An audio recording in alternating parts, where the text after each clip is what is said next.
everyone, and welcome to the Burgess podcast, the show where we are opening up conversations about life at sea, discussing hot topics within the industry, as well as offering mental health support and promoting well-being for crew.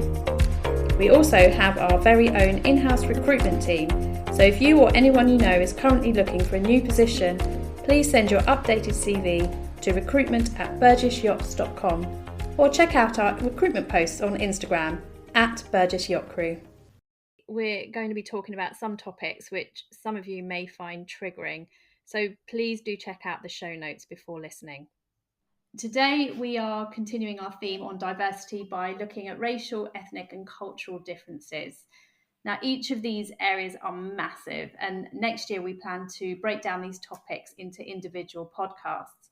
But this year our focus is to introduce the topics, discuss the terminology, and ultimately help to raise awareness of the importance of creating safe, inclusive environments, which is why it's important that we have these conversations. And to help us discuss racial, ethnic and cultural differences, we are very excited to welcome our special guest, Gabriela Barragán, yacht crew member and one of the hosts on diversity in yachting. Welcome, Gabriela. Thank you so much for taking the time out to join us today. How are you? I'm good. I'm really excited to be a part of your podcast. So thanks so much for having me. Oh, it's an absolute pleasure, Gabriela. It's an honour to have you here. First of all, can you just tell us all a little bit about yourself and your time in the yachting industry? Of course. So my introduction to yachting included a lot of Googling because I did not know what it was. I didn't know you could be a crew member and make money traveling the world and working on super yachts. So after doing a lot of research, I decided to switch careers in 2020 to become a yacht crew member. Epic timing because the pandemic kicked off right as I got my STCW and moved to Fort Lauderdale.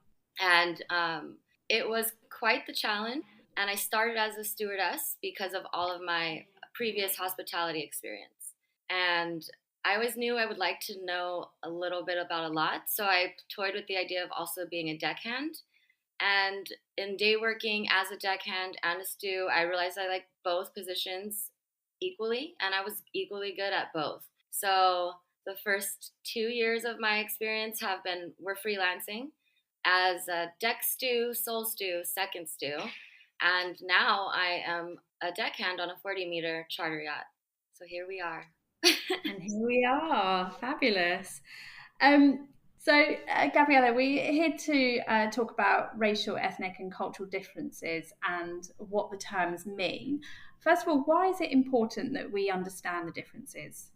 It's important for us to understand the difference in the terminologies between race, culture, ethnicity, just to open a dialogue, educate one another, and to respect each other's cultural differences, especially when working on board and you're with people of all different ethnic backgrounds, religions, languages. And there's a level of cultural sensitivity that needs to be carried with each crew member on board at all times and respected. And so everyone feels heard, understood, and respected. And without the terminology and without the vocabulary to have these discussions, it makes it really difficult or uncomfortable. And you can offend people even if you don't mean to.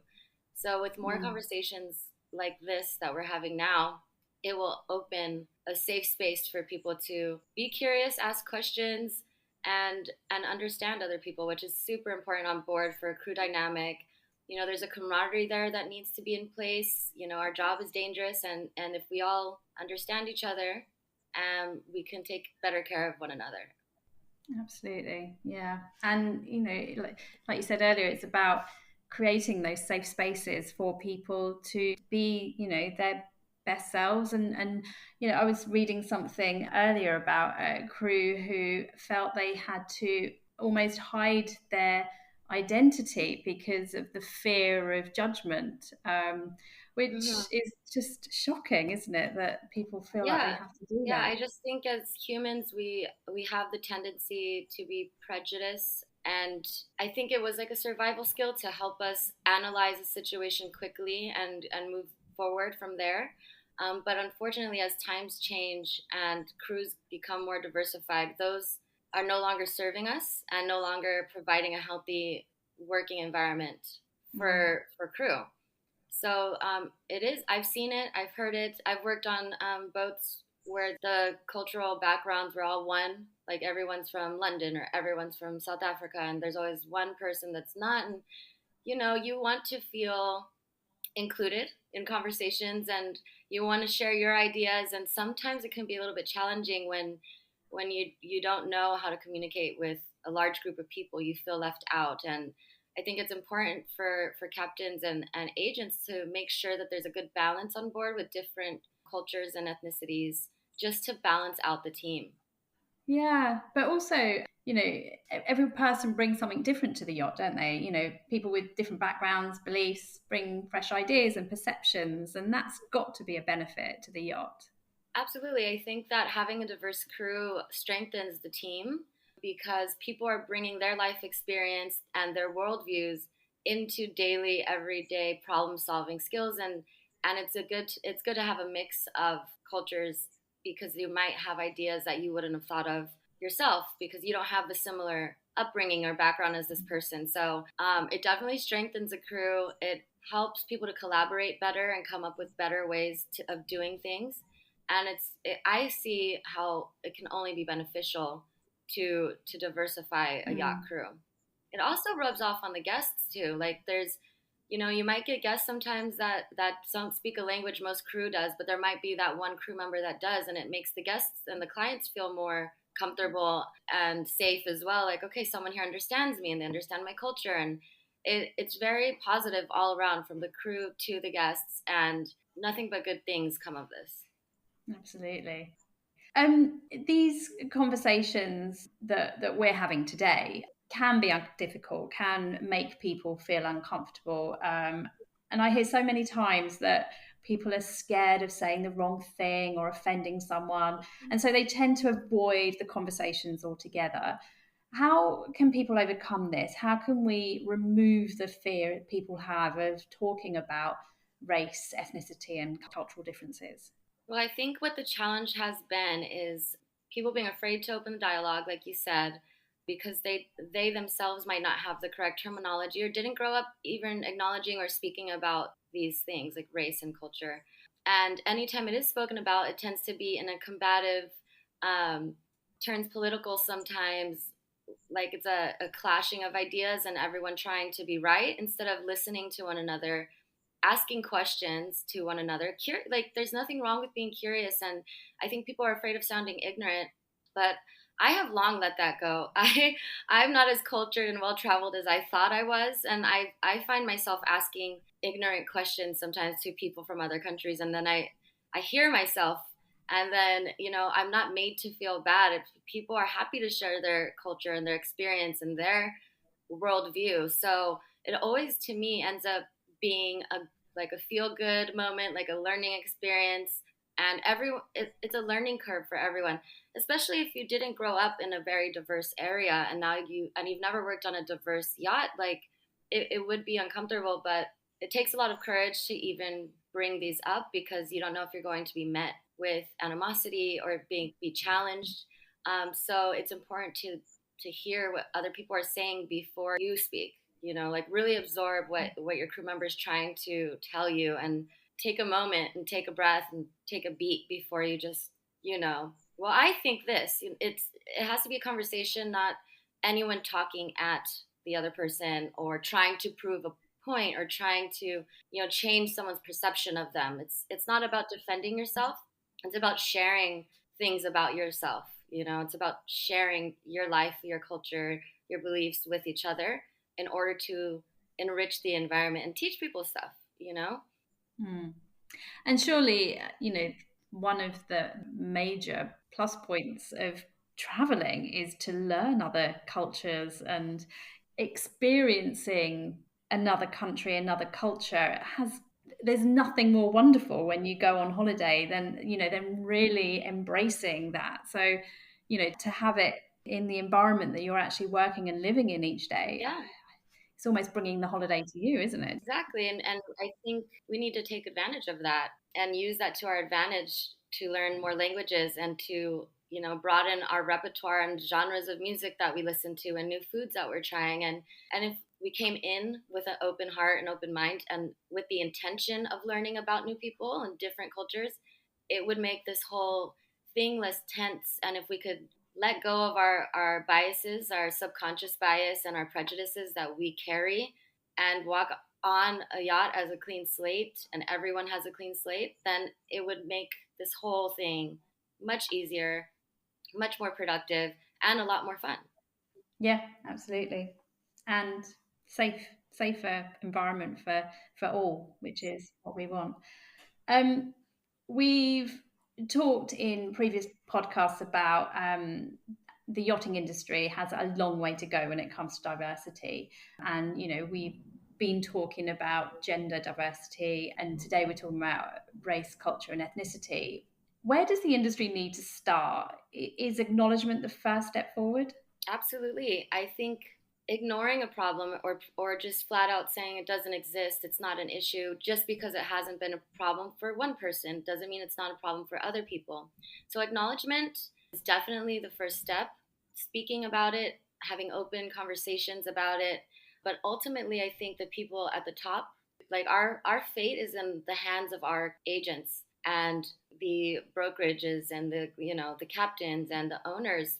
And it's very important that we do a better job in our advertising on yacht crew websites, and even down to yacht crew uniform websites and all these magazines that we look at on a daily basis to learn more about the industry and to gain inspiration. It's essential to have representation in those media outlets that we see every day. And I think even since I've joined the industry now 2.5 years ago, I've seen such a change already. I've worked on very diverse crews recently, and I can start to see the progression. My first mate is female. We have an all-female deck crew, and it's not just in the Caribbean anymore where I'm seeing more people of color on deck or in chief stew positions. I'm now seeing it everywhere in Fort Lauderdale, just in the LMC alone, in the shipyard. I'm seeing more and more and more crew members of color and women on deck. And it's exciting. But this is the power of us just having these conversations, like how quickly the industry has changed in the last 2 years alone, you know? And I think a lot of it does have to do with more visibility. When we were in lockdown in 2020, people had no choice but to stay home and watch Below Deck. And now there's a whole group of people that didn't know yachting existed that are like, oh, we can do this. And, maybe if we hadn't been in lockdown and stayed home, people still wouldn't know so much about the industry. But there's our podcast that I used to host, Diversity in Yachting, She of the Sea, talking about it all the time. It really has made an impact. And in the beginning, it was a little scary to speak about it, especially when I was green in yachting. And I thought, is this going to ruin my career before it even starts?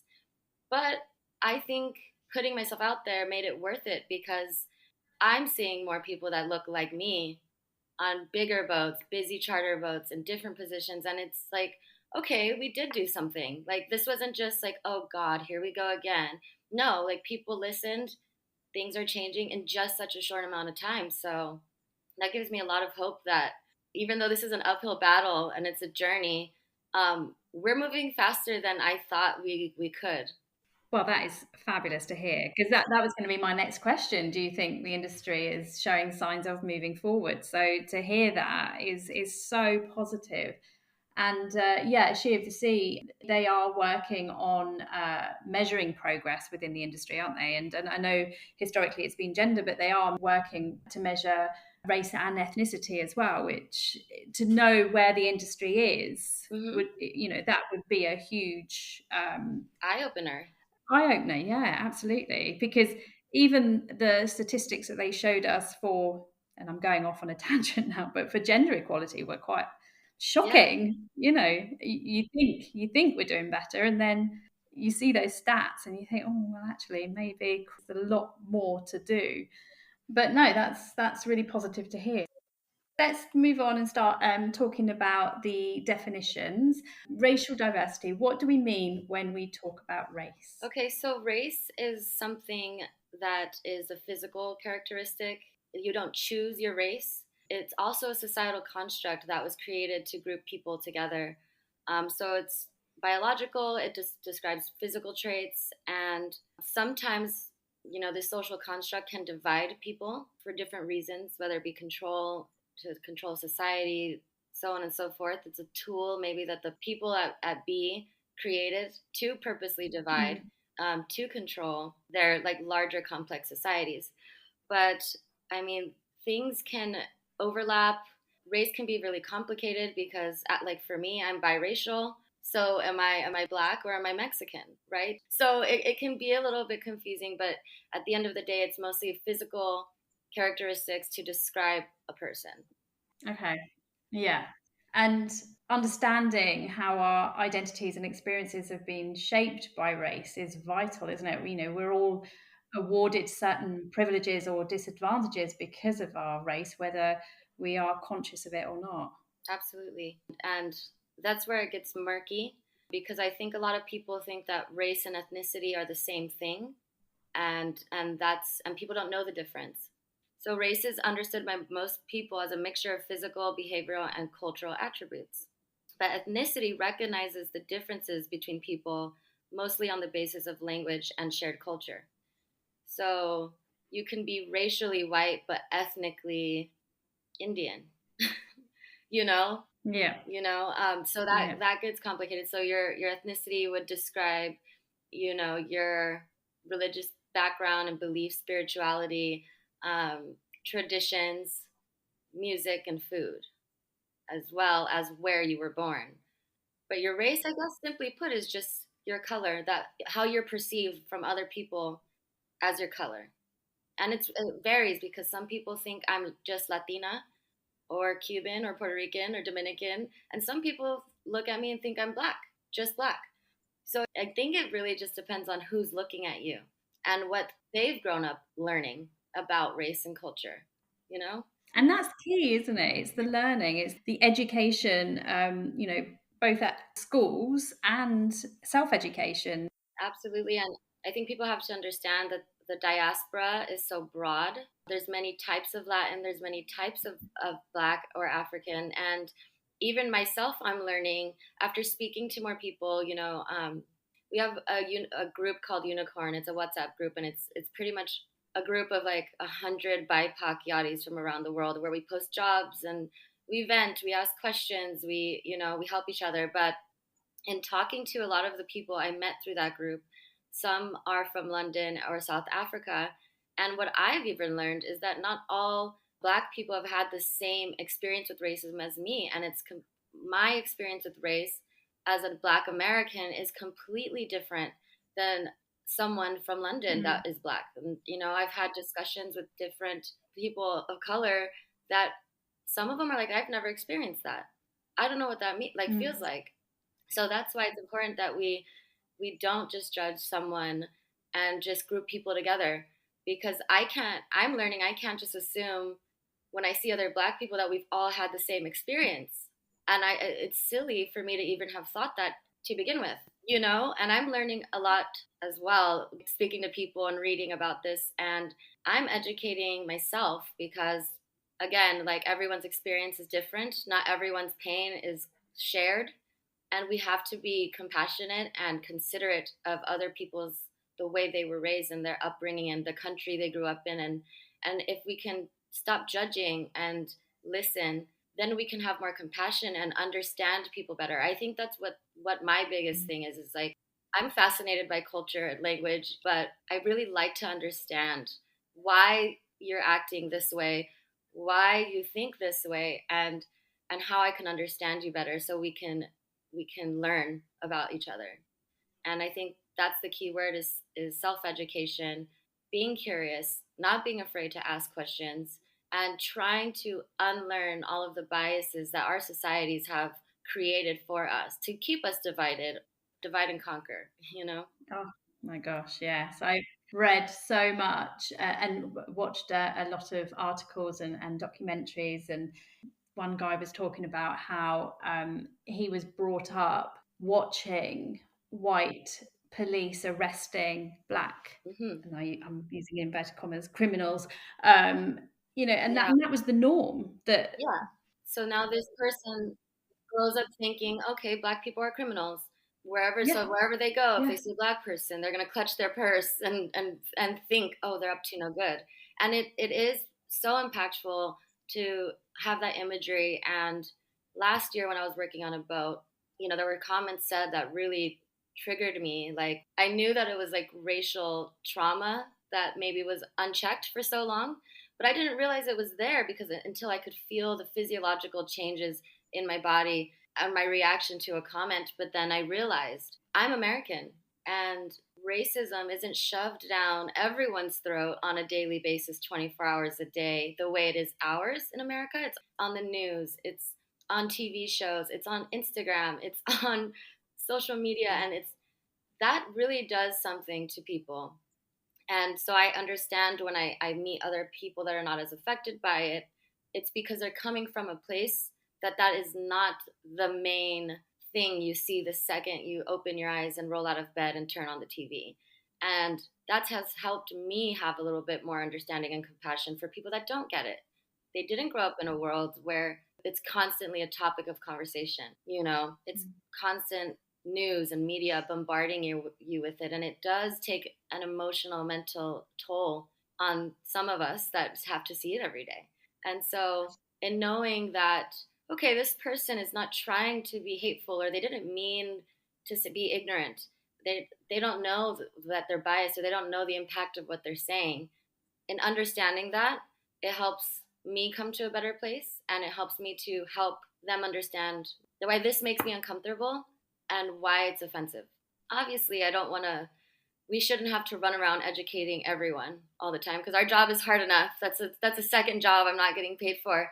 So I would encourage everyone to take it upon themselves to unlearn all of their own biases that they've come up with or been taught, or what they've seen their whole life, and re-educate themselves in order to come to a place of understanding. Yeah. Which is what we're doing right now. And it's a lot of work, isn't it? It is, because there is a lot of experiences that you need to read about to even not even because I'll never understand, but to empathize and to look at what we on a personal level and in the industry, what we need to do in order to help. And hopefully these conversations, even if it just gets people talking. I noticed that what I notice you say a lot, which I really like, is that you keep saying, like, I would never understand. And that's important to acknowledge that I don't know what it feels like. So I'm going to learn about it instead of, oh, it doesn't affect me, so I'm not going to worry about it. Because in some way or form, we're all connected, and we're all one race, the human race, and it does affect everyone, even if it's indirectly or directly, because we all want to live in a safer, happier world. And if people just turn their heads away, and we don't acknowledge our own privilege and do what we can to help, then the world is not going to be a better place. And we're not going to be able to do all these fabulous things together, like work on super yachts and grow and evolve. So I think it's important. Like, I've had to acknowledge, like, I don't really know what it feels either because of colorism. I understand that I may have had light skin privilege in my life. I had to recognize my own privilege and realize that I might not be perceived the way that I think I am. And I had to be careful with what I said as well, because, I haven't gone through the racism and discrimination that my brother or my mother have, because they're darker complected. And the moment I realized that, I was like, okay, so I can use my privilege now to help people, my brothers and sisters that don't look like me. Yeah. Because, unfortunately, in our society, maybe I will have a bigger platform, or I might be heard more because I look like this. And that was a heavy realization, and I felt a lot of pressure, but I also feel honored to be able to have that to help the people that are not being heard. I guess it goes back to what we were saying earlier. Just we all learn from each other. We've all got stories to tell. We've all got experiences, and that we can all learn from each other if we all just stopped and truly listened. Talked before about listening skills. I'm not going to go through that again. So let's move on to ethnicity. You touched on it earlier, but what does ethnicity mean? It's a broader term than race, right? Yes, yes. So ethnicity usually refers to the national background with which a person identifies. So, I mean, for example, if you're part Jewish, part Italian, and part Mexican, ethnicity refers to the cultural factors about all of those races. So, I mean, it is really complicated because my ethnicity, would be. I'm still trying to figure that out. When you find out, you let me know. I don't. I know, I've done so much reading on this, and it is quite complicated, isn't it? One thing I read, which it Yes. helped me clear it up in my head, was a story about I have a friend who was born in Korea to Korean parents, but as an infant, she was adopted by an Italian family in Italy. So ethnically, she feels Italian. She eats Italian food, she speaks Italian, she learns Italian history and culture, but she knows nothing about Korean history and culture. But when she visits, for example, the Hmm. United States, she's treated racially as Asian. Absolutely. I couldn't have put that better myself. Like me being biracial, I feel equally black as I do Mexican, but I was raised Mexican with my father's side of the family because my black half lived on the other side of the United States. So we went to quinceañeras and I listened to mariachi, and even my mother makes Mexican food even though she's black. And so I identify with that story so much. But I think it could be also attributed to the languages that you speak, and again, like the food and the traditions that you were raised with, that would be your ethnic identity. Am I right in saying so? It's your nationality, your regional culture, your ancestry, language, Hmm. and your heritage and ancestral roots. Yes, absolutely. Okay, so cultural differences. What do we mean by cultural differences? So this one is that more has to do with you can find out a lot about a group of people through their culture, which is again food, music, dance, traditions, belief systems, even religion in some cases. We were talking to Kareem Mason, the crew coach, Yes.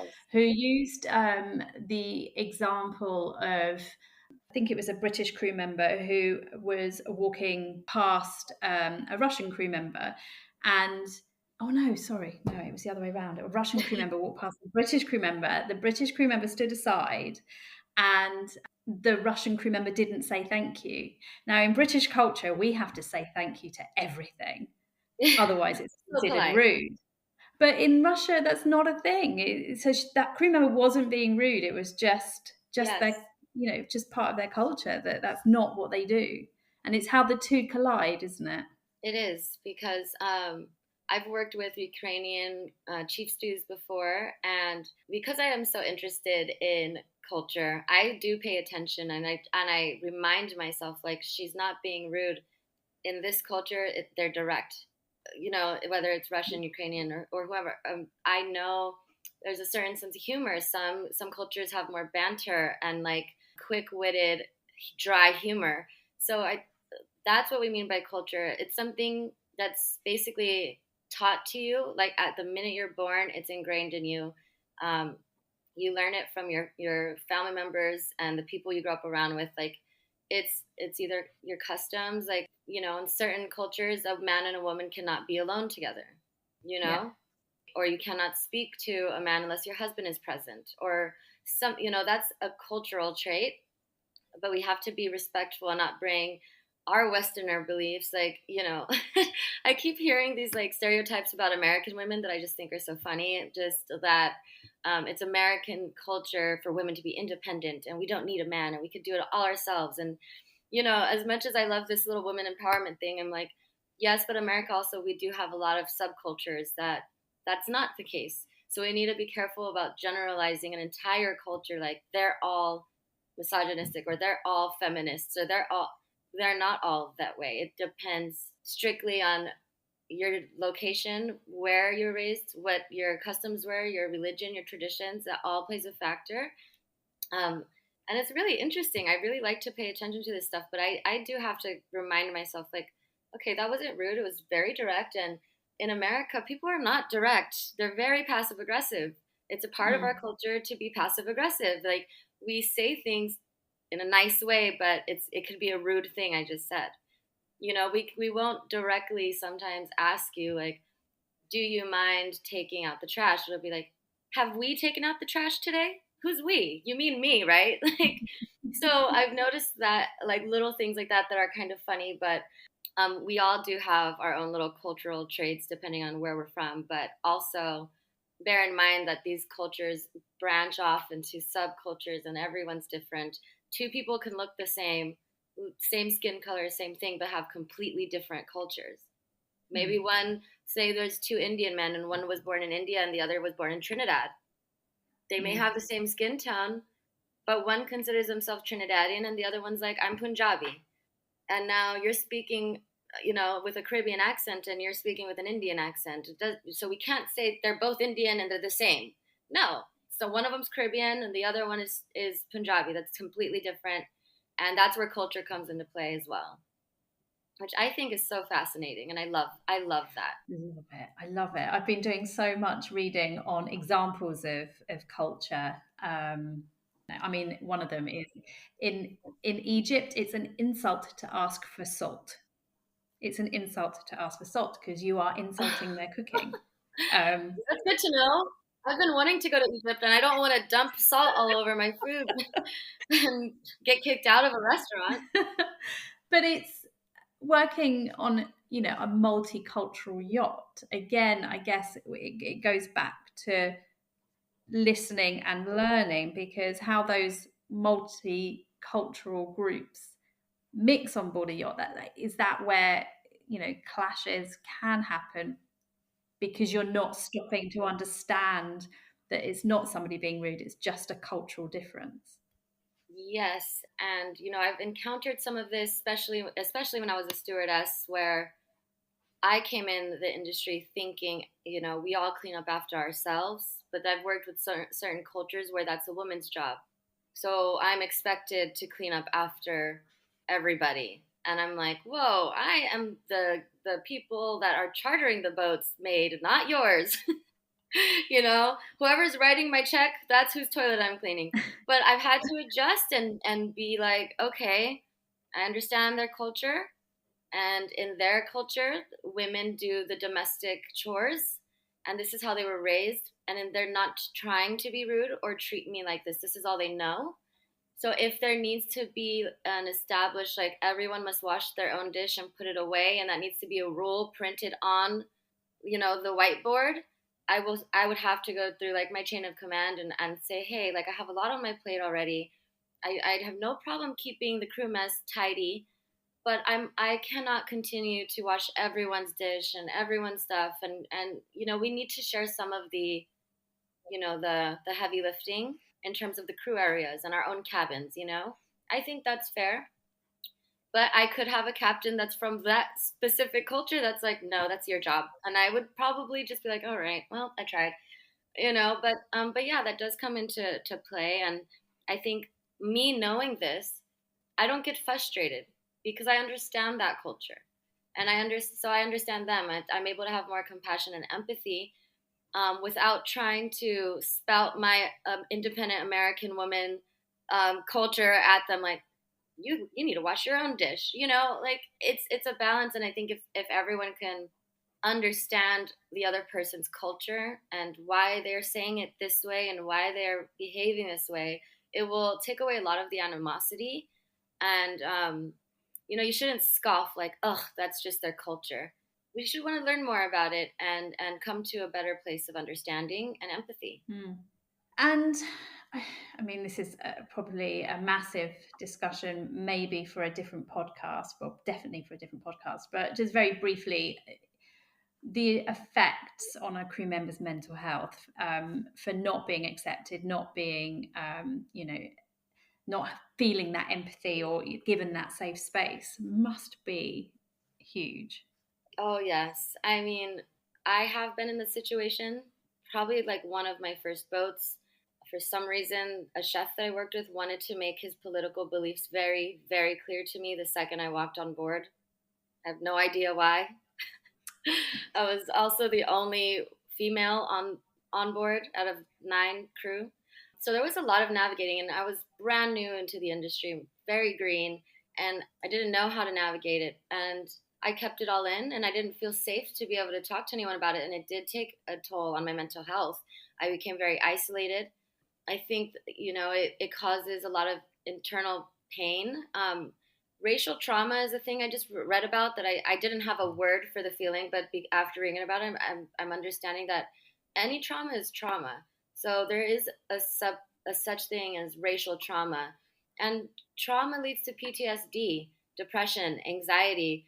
So if you're being racially traumatized by your crewmates and you don't have an outlet, a safe place to go, you internalize all of it and it affects your work performance, it affects your attitude.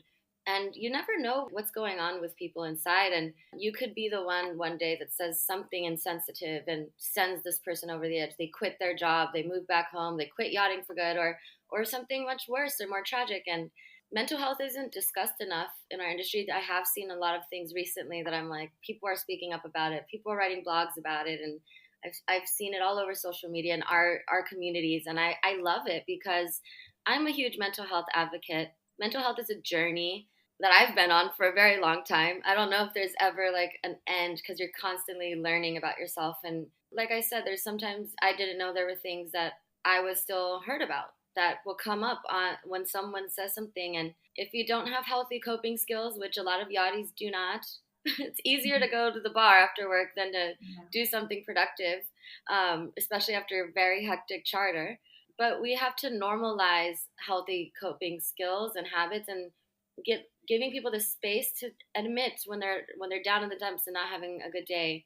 And I think crew dynamic is so sensitive that one person's bad energy can literally rub off on the whole crew. So people are afraid of being that crew member to bring down the vibe.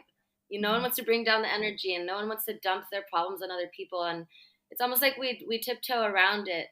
If you're getting coffee in the morning and someone says, "How'd you sleep?" You're going to say, "I slept great," even if you have a creak in your neck and you didn't sleep at all, because we don't want to be that person to bring down the mood. And that's a huge problem in the industry, because everyone has this attitude like, buck it up and move forward. Yeah. Toughen up, keep it together. We have a job to do. And that can be a good thing, but I think it's very detrimental to your mental health, and it affects your work performance and it affects your guests. Your guests can feel it. Yeah.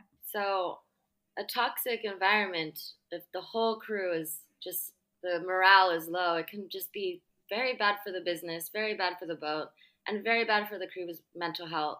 It's very important that we, again, just bring awareness to it and offer more safe places for crew to talk to people.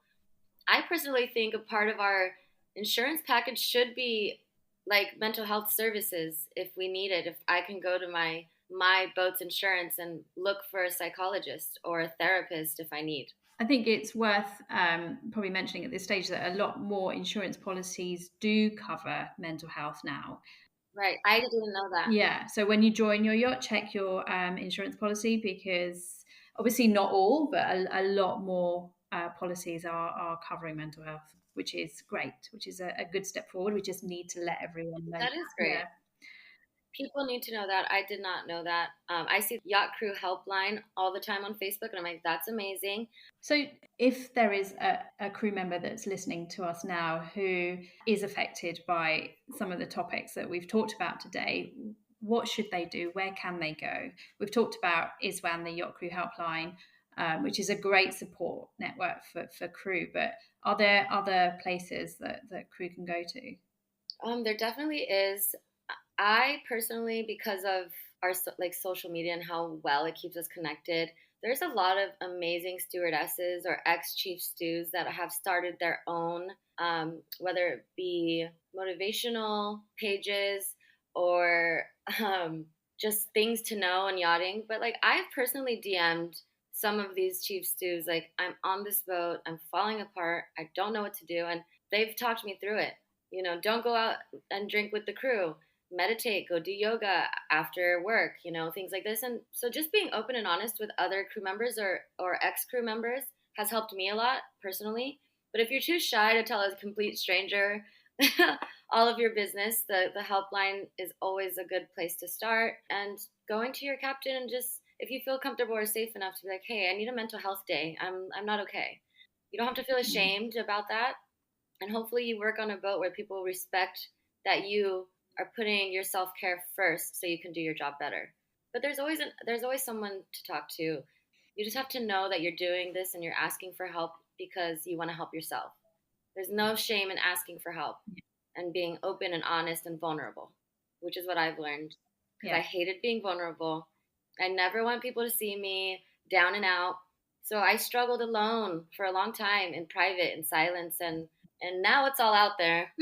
So there's nothing to hide. And if I can help other people by being vulnerable about my mental health struggles, I hope that it'll help other people get the help they need, definitely. And there is always someone to talk to. So that's such an important message. Yes, you're never alone. You are never alone. Everybody goes through it. Yeah. Whether it's, a helpline, whether it's the DPA, whether it's, social media, there is always somebody who, is there to help. And I'm not embarrassed to admit I've called a helpline before and I found a therapist and I did therapy for 2 years before I even got into yachting because I knew this industry was going to be intense and I knew that I needed some healthier tools to deal with stress. How am I going to deal with this intense environment? And therapy helped a lot. And after 2.5 years of being in yachting, it's hard to keep a therapist. Let me tell you, time zone differences, not having internet at sea, it can be hard.